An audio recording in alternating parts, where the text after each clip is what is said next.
Welcome to all of you. इस lecture में हम लोग IP3 डैग पाथवे के बारे में डिस्कस करेंगे। Okay, but before discussing about the IP3 DAG pathway, मैं आप लोगों से हम्बल रिक्वेस्ट कर रहा हूँ, please subscribe my channel medical academy. Okay, अब हम लोग डिस्कस करते हैं, हम लोग शुरू करते हैं। IP3 डैग पाथवे क्या होती है। देखिए, IP3 डैग पाथवे जो है ये जी प्रोटीन कपल रिसेप्टर की एक पाथवे है। हमने प्रीवियस लेक्चर में आप लोगों से बोला था कि जी protein couple receptor various pathway के थ्रू अपना एक्शन परफॉर्म करता है। तो वेरियस पाथवे में से एक पाथवे क्या है जी प्रोटीन कपल रिसेप्टर की, क्या है? IP3 डैग पाथवे है। ठीक है, तो IP3 DAG pathway G protein couple receptor की एक पाथवे होती है। ओके, अब देखिए इस पाथवे, देखिए इसमें देखिए आप ये देख रहे हैं जो स्ट्रक्चर आप लोगों को दिख रहा होगा, ये क्या हमारी, ये सेल है, ये क्या हमारी सेल है, ये कंप्लीट एक हमारी सेल का ये एक स्ट्रक्चर है। ओके, ये सेल का हमारा स्ट्रक्चर है, ये हमारी क्या है, सेल मेम्ब्रेन है। ये क्या है, सेल मेम्ब्रेन है। ओके, ये सेल मेम्ब्रेन है। ये जो पार्ट जो दिख रहा है एक्स्ट्रा सेलुलर पार्ट है सेल का, मीन्स सेल के आउटसाइड वाला पार्ट है। और ये जो पार्ट जो दिख रहा है इंट्रा सेलुलर पार्ट है सेल का, मीन्स सेल के अंदर वाला पार्ट है। ये चीज़ हम लोग जान गए कि सेल है, सेल के आउटर पार्ट है, ये सेल का इनर पार्ट है। ये हमारी सेल मेम्ब्रेन है। ये जो दिख रहा है हमारा, ये जो दिख रहा है, ये जो दिख रहा है, ये हमारा यहाँ से शुरू है जी प्रोटीन कपल रिसेप्टर। ये क्या है, ये शुरू हो गया हमारा जी प्रोटीन कपल रिसेप्टर। इस तरीके से है, ये जी प्रोटीन कपल रिसेप्टर है। ठीक है, ये स्ट्रक्चर दिख रहा है, जी प्रोटीन कपल रिसेप्टर है। यहाँ तक, यहाँ से यहाँ तक हमने स्ट्रक्चर जो दिखा वो जी प्रोटीन कपल रिसेप्टर का हो गया। ये जो दिख रहा है alpha beta gamma subunit जो दिख रही है, ये क्या है, ये जी प्रोटीन है। It's very important to understand about the G protein. What is the G protein? Okay, G protein है। जी प्रोटीन क्या होती है?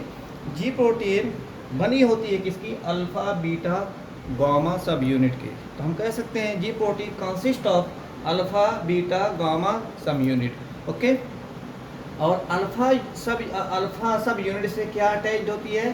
GDP. GDP guanine diphosphate, guanine diphosphate. Okay, अब देखिए ये स्ट्रक्चर हो गया हमारा जी प्रोटीन कपल रिसेप्टर का हो गया और जी प्रोटीन का हो गया। ठीक है, हमारा ये जो दिख रहा है ये हमारा क्या है? ये हमारा लिगैंड है।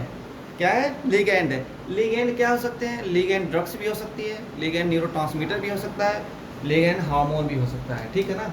अब हम एक चीज़ बता रहे हैं, जब जी प्रोटीन, ये अच्छा, जी प्रोटीन में कितनी साइट होती है? 2 साइट है। मैंने इससे पहले लेक्चर में बताया 2 साइट। एक एक्स्ट्रा सेलुलर साइट, मतलब सेल के बाहर जो साइट होती है, एक साइड वो होगी। ये सेल के अंदर एक साइड होती है, उसको ये दूसरी साइड होगी। एक साइड सेल के अंदर होती है, एक साइड सेल के बाहर होती है। ये जो सेल के बाहर वाली साइड होती है उससे क्या बाइंड करता है?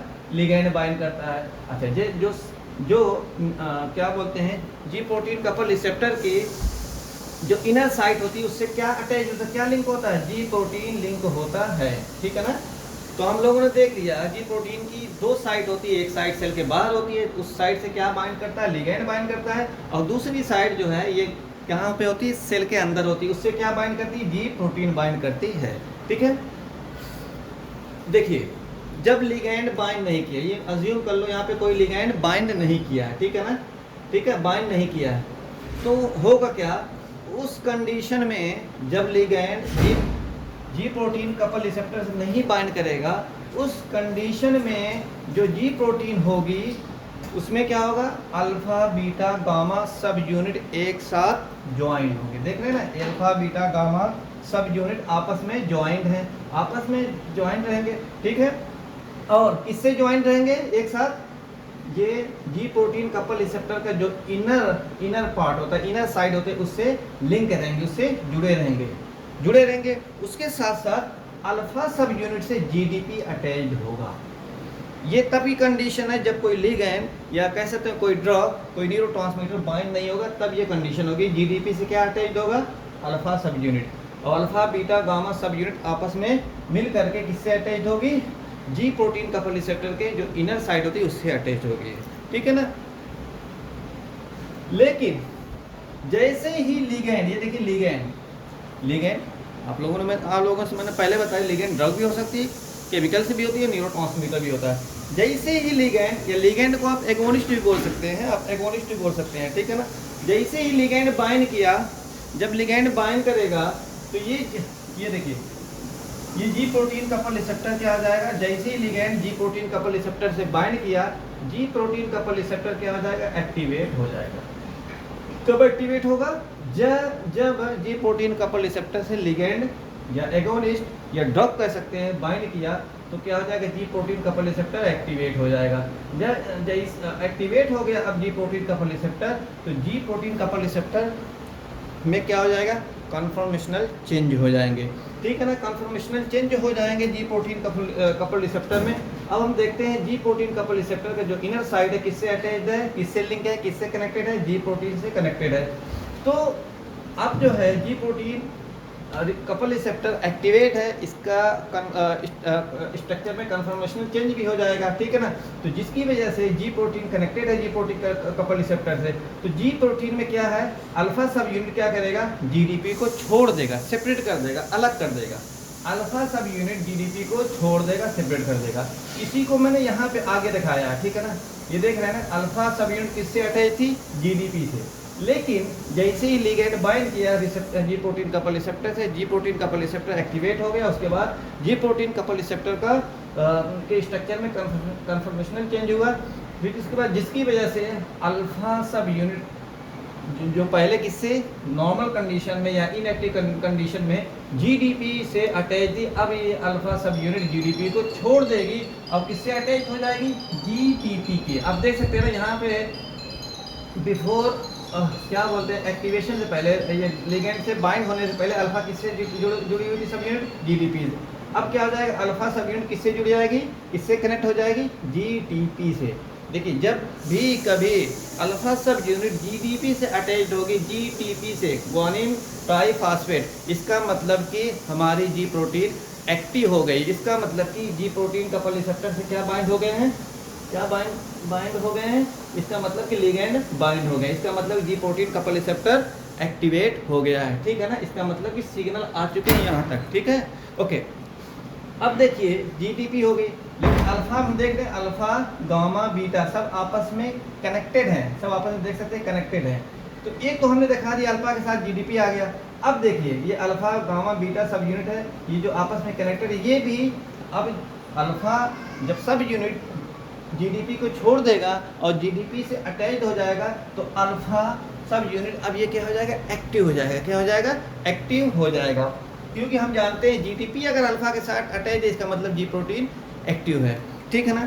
अब देखिए अल्फा जीडीपी को छोड़कर जीटीपी से बाइंड हो गया, आगे यहाँ पे आ गया, आगे फॉरवर्ड मूव करेगा, सेल मेम्ब्रेन की तरफ ही आगे मूव करेगा। तो ये मूव करके आगे मूव कर गया। अब बचा क्या, गामा बीटा सब यूनिट, ठीक है।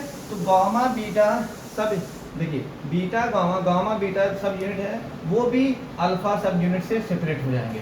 तो कहने का मतलब अल्फा सब यूनिट अलग हो जाएगा और गामा बीटा सब यूनिट अलग हो जाएंगे। अल्फा सब यूनिट के साथ जीटीपी आ जाएगा और गामा सब यूनिट के साथ क्या आ जाएगा, बीटा सब यूनिट आ जाएंगे। हम बता देते हैं यहाँ पे, देखिए बीटा सब यूनिट किसके साथ आ जाएगा, गामा सब यूनिट किसके साथ आ जाएगा, बीटा सब यूनिट के साथ आ जाएगा, ठीक है ना। अब देख रहे हैं, तो अब देख सकते हैं, देखिए यहाँ पे हम लोगों ने देखा था अल्फा गामा बीटा जीडीपी एक साथ थे, तब कब एक साथ थे, जब लिगैंड बाइंड नहीं था। जब लिगैंड बाइंड हो गया तो हम देख रहे हैं अल्फा से क्या अटैच हो गया, अल्फा से जीडीपी था तो क्या अटैच हो गया, जीडीपी हो गया। अब अल्फा से जब जीडीपी अटैच हो गया तो ये क्या हो जाएगा, एक्टिव हो गया, ये एक्टिव हो गया। जैसे ये एक्टिव होगा तो अल्फा अब क्या करेगा, गामा बीटा सब यूनिट को भी छोड़ देगा। तो अब क्या, गामा बीटा एक अलग आपस में जुड़ जाएंगे और जबकि अल्फा जीडीपी एक साथ हो गए। तो अल्फा जीडीपी को हमने देखा यहाँ पे आ गए हैं और गामा बीटा सब यूनिट इधर एक तरफ साइड में हो जाएंगे। अब देखिए बीटा गामा सब यूनिट अल्फा जीटीपी दोनों एक्टिव हो गए हैं। अब दोनों रेडी है किसके लिए, अपना अपना एक्शन करने के लिए दोनों तैयार हैं, दोनों तैयार है, ठीक है, क्योंकि दोनों जी प्रोटीन एक्टिव हो गए हैं, ठीक है ना। लेकिन होता क्या है, हम लोग अभी जो डिस्कस करने जा रहे हैं वो किसके बारे में पढ़ने जा रहे हैं, IP3 डॉग पाथवे के बारे में डिस्कस करने जा रहे हैं। IP3 डैग पाथवे में गामा और बीटा सब यूनिट का कोई रोल नहीं होता है, ठीक है। अल्फा हम लोग IP3 डैग पाथवे पढ़ रहे हैं, तो उस पाथवे में ये जान लीजिए आप लोग कि गामा और बीटा सब यूनिट का कोई रोल नहीं होता है, इसलिए गामा बीटा सब यूनिट को लीव कर देंगे, छोड़ देंगे या एज इट इज़ रहने देंगे। और किस पर फोकस करेंगे हम लोग, अल्फ़ा सब यूनिट और किसके साथ, जीटीपी से जो बाइंड है उस पर हम फोकस करेंगे, क्योंकि एडेनिल साइक्लेज या हम कह सकते हैं क्या बोलते हैं IP3 डैग पाथवे में मेन किसके थ्रू ये होती है, ये अल्फ़ा सब यूनिट जब जीडीपी के साथ अटैच यही अपना फंक्शन परफॉर्म करते हैं। तो हम लोग इसीलिए हम लोगों को अल्फ़ा सब यूनिट और जीडीपी के बारे में डिस्कस करना है। तो देखिए अल्फ़ा सब यूनिट जीडीपी आगे की तरफ शिफ्ट हो जाती है, सेल मेम्ब्रेन पे आगे की तरफ शिफ्ट हो जाती है। तो हम देखते हैं सेल मेम्ब्रेन के अंदर एक क्या होते हैं, एंजाइम्स होती है। ये एंजाइम जो दिख रहे हैं PLC लिखा हुआ है, इसको बोलेंगे फास्फोलाइपेज सी। फास्फोलाइपेज सी कहाँ पे पाई जाती है, phospholipase C is an enzyme which is present inside the cell membrane, ठीक है ना। सेल मेम्ब्रेन के अंदर PLC फास्फोलाइपेज सी पाई जाती है, शॉर्ट में इसे PLC बोलते हैं, इसका फुल फॉर्म क्या होता है, फास्फोलाइपेज सी, ओके। तो हम क्या होती है अल्फ़ा जीडीपी, अब तो एक्टिव है ना, ये एक्टिव फॉर्म है ना जी प्रोटीन का, तो ये क्या करेगी, एक्टिवेट कर देगी किसको, फास्फोलाइपेज सी एंजाइम को क्या कर देगी, एक्टिवेट हो जाएगी। अब देखिए ये फास्फोलाइपेज सी या हम कह सकते हैं PLC, अब ये किस फॉर्म में होगी, ये एक्टिव फॉर्म में होगी। ये PLC अब क्या करेगी, PLC अब एक्टिव हो गई, एक्टिवेट किसने किया, जीडीपी अल्फा जीडीपी ने किसको एक्टिवेट किया, PLC मतलब फास्फोलाइपेज सी को एक्टिवेट किया। अब देखिए फास्फोलाइपेज सी है, आगे हम देख रहे हैं एक लिपिड है PIP2 बोलते हैं, क्या बोलते हैं, PIP2। PIP2 कहाँ पे प्रेजेंट होती है, ये भी सेल मेम्ब्रेन पे लोकेट होती है, सेल मेम्ब्रेन पे प्रेजेंट होती है, ठीक है ना। तो PIP2 को हम लोग बोलते हैं फास्फेटिडिल इनोसिटॉल बिस फास्फेट बोलते हैं, फास्फेटिडिल ओके, फास्फेटिडिल इनोसिटॉल बिस फास्फेट बोलते हैं। तो अब जो है ये फास्फोलाइपेज सी या हम कहेंगे PLC अब किसको इसको ब्रेक डाउन कर देगी, किसको ब्रेक डाउन कर देगी, इसको PIP2 को, PIP2 को ब्रेक डाउन कर देगी कितने पार्ट में, दो पार्ट में, एक जो है पार्ट डैग बोलते हैं, दूसरे पार्ट IP3 में, ठीक है ना। फिर से देख लीजिए अल्फा जीडीपी एक्टिवेट कर देगी PLC या हम कह सकते हैं फास्फोलाइपेज सी, एक प्रोटीन है कहाँ पे है, सेल मेम्ब्रेन में, उसको एक्टिवेट कर देगी। जैसे ही PLC हम कह सकते हैं फास्फोलाइपेज सी एक्टिवेट होगी, वो एक लिपिड होती है, इसको बोलते हैं PIP2, इसको जो है फुल फॉर्म में बोलते हैं फास्फेटिडिल इनोसिटॉल बिस फास्फेट। तो फास्फोलाइपेज सी क्या करेगी, PIP2 को ब्रेक डाउन कर देगी, कितने पार्ट में ब्रेक डाउन करेगी, दो पार्ट में। देखिए PLC किसको ब्रेक डाउन किए, PIP2 कितने पार्ट में, दो पार्ट में, एक डैग बनाएगी इसको ब्रेक डाउन करके, दूसरा क्या बनाएगी, IP3 बनाएगी। तो डैग जो बनेगी, जो डैग है वो लिपिड सॉल्युबल है, तो इसलिए ये सेल मेम्ब्रेन पे ही, सेल मेम्ब्रेन पे प्रेजेंट रहेगी, कहीं नहीं जाएगी। डैग कहाँ रहेगी, सेल मेम्ब्रेन पे, क्यों, क्योंकि डैग जो है लिपिड सॉल्युबल होती है। हम अच्छी तरीके से जानते हैं कि cell membrane consist of the lipid की बनी होती है, तो इसलिए डैग कहीं नहीं जाएगी, सेल मेम्ब्रेन पे ही प्रेजेंट रहेगी, ठीक है। फिर उसके बाद IP3 जो लिपिड वाटर सॉल्युबल होती है, इसलिए साइटोसॉल की तरफ जाएगी। देखिए IP3 कहाँ जा रही है, साइटोसॉल की तरफ, साइटोसॉल की तरफ आई, यहाँ पहुँची। ये जो स्ट्रक्चर जो दिख रहा है हम लोगों का, ये जो स्ट्रक्चर ये जो दिख रहा है, ये जो स्ट्रक्चर दिख रहा है, ये क्या है, एंडोप्लाज्मिक रेटिकुलम। हम जानते हैं endoplasmic reticulum present in the cytosol of the cell. तो एंडोप्लाज्मिक रेटिकुलम हमें ये जानना, it's very important to understand.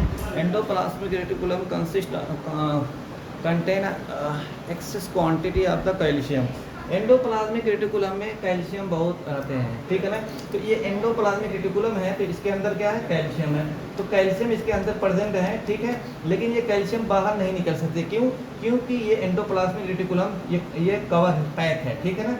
लेकिन उस पर क्या होते हैं, एक ये दिखा ये चैनल है, ये क्या है, चैनल है, इसको क्या बोलेंगे, IP3 डिपेंडेंट, ये चैनल को बोलेंगे। ये जो दिख रहा है ना चैनल, ये चैनल कहाँ पे है, एंडोप्लाज्मिक रेटिकुलम की जो मेम्ब्रेन होती है उस पर एक चैनल, देखिए ये एंडोप्लाज्मिक रेटिकुलम की मेम्ब्रेन है, इस पर एक चैनल है, ये दिख रहा है ये चैनल, इस चैनल को क्या बोलेंगे, IP3 गेटेड कैल्शियम चैनल, ठीक है ना।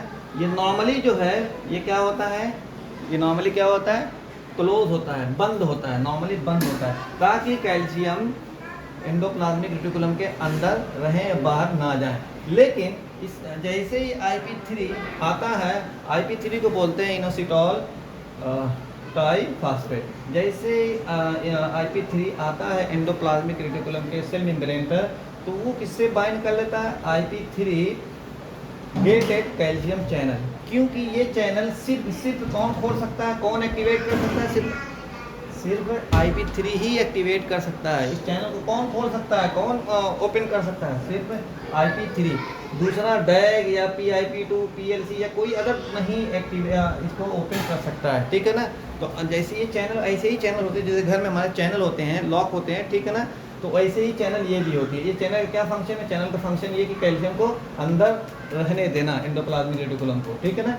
तो जैसे ही IP3 आता है, किससे, अपने चैनल से बाइंड करता है, उसका चैनल कहाँ पे होता है, एंडोप्लाज्मिक रेटिकुलम के सेल मेम्ब्रेन पे। तो IP3 किससे बाइंड करेगा, IP3 गेटेड कैल्शियम चैनल से बाइंड करेगा, तो ये क्या, ये चैनल खुल जाएंगे, देख रहे हैं ना, ये चैनल खुल गए कि नहीं, ये चैनल खुल गए। जब ये चैनल खुल जाएंगे, ओपन हो जाएंगे, क्यों खुले, क्योंकि IP3 बाइंड कर दिया ये इस IP3 गेटेड कैल्शियम चैनल से। जैसे ही बाइंड होगा तो तुरंत ये चैनल खुल जाएंगे। जैसे हम चाबी लगाते हैं ताले में, अगर चाबी उसी की रहती तो लॉक खुल जाता, उसी तरीके से ये खुल जाएगा। जब ये गेट खुल गया, पहले तो बंद था, पहले बंद था इस तरीके से, कैल्शियम नहीं बाहर जा पा रहे थे, लेकिन अब ये बंद हो गया, तो ये खुल गया, तो अब ये चैनल इसे खुल जाएगा। ये चैनल खुल गया, अब कैल्शियम सेल के अंदर से बाहर जाने लगेंगे। कैल्शियम बहुत तेजी से ये क्या बोलते हैं, कैल्शियम एंडोप्लाज्मिक रेटिकुलम से बाहर जाएंगे। अब देखिए कैल्शियम बाहर जाने लगे, बाहर जा रहे हैं, देखिए जा रहे हैं, ये कहाँ भागेंगे, ये जहाँ डैग है, डैग कहाँ पे, सेल मेम्ब्रेन, वहाँ पे जाएंगे। कहाँ पे जाएंगे ये कैल्शियम जो रिलीज हुए एंडोप्लाज्मिक रेटिकुलम से, वो कहाँ पे जाएंगे, जहाँ पे डैग है। डैग कहाँ है, सेल मेम्ब्रेन पे, ठीक है ना। ये कैल्शियम अब जाएगा कहाँ, डैग की तरफ, देखिए डैग की तरफ जा रहा है ना, ये देखिए यहाँ पहुँचा। अब देखिए डैग है ना, डैग है यहाँ पे, तो डैग और कैल्शियम ये बाइंड करके, आपस में बाइंड करके, जुड़ करके क्या करेंगे, दोनों एक दूसरे से जुड़ करके, देखिए डैग और कैल्शियम आपस में यहाँ पे बाइंड हुए। यहाँ पे देखिए ये क्या, PKC फास्फोकाइनेज C है, क्या है, फास्फोकाइनेज C है।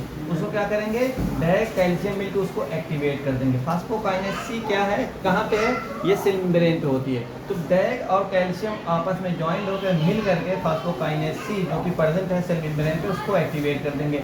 जैसे ही फास्फोकाइनेज C एक्टिवेट होगी, देखिए वो बता दें, अगर कहीं पे काइनेज शब्द वर्ड लगा हुआ है, काइनेज शब्द कहीं आता है, इसका मतलब कि काइनेज मीन्स होता है किसी को फास्फोराइलेट करना। क्या करना, फास्फोराइलेट करना। तो जैसे ही डैग और कैल्शियम आपस में मिल करके क्या किए, फास्फोकाइनेज C को एक्टिवेट किए, तो फास्फोकाइनेज C क्या करेगा, फास्फोराइलेट कर देगा किसको, स्पेसिफिक प्रोटीन को। क्या करेगा फास्फोकाइनेज C जैसे ही एक्टिवेट हुआ, उन्होंने क्या किया, फास्फोराइलेट किया किसको, स्पेसिफिक प्रोटीन को, ठीक है ना। फास्फोराइलेट किया स्पेसिफिक प्रोटीन को, मतलब कि जो स्पेसिफिक जो खास प्रोटीन होती है वो क्या हो जाएंगी, एक्टिव हो जाएंगी। जब एक्टिव हो जाएंगी, जो खास स्पेसिफिक प्रोटीन होती है वो क्या करेगी, various person different type of function perform करेंगे। तो डिफरेंट टाइप ऑफ ये क्या प्रोटीन क्या करेंगे, different type of function perform करेंगे। ये किस बेसिस पे फंक्शन परफॉर्म करेंगे, जैसा लिगेंड होगा, ठीक है ना, जैसे लिगेंड बाइंड करेंगे उस हिसाब से यहाँ पे फंक्शन भी परफॉर्म होगा, ठीक है। Okay, thank you for watching my video.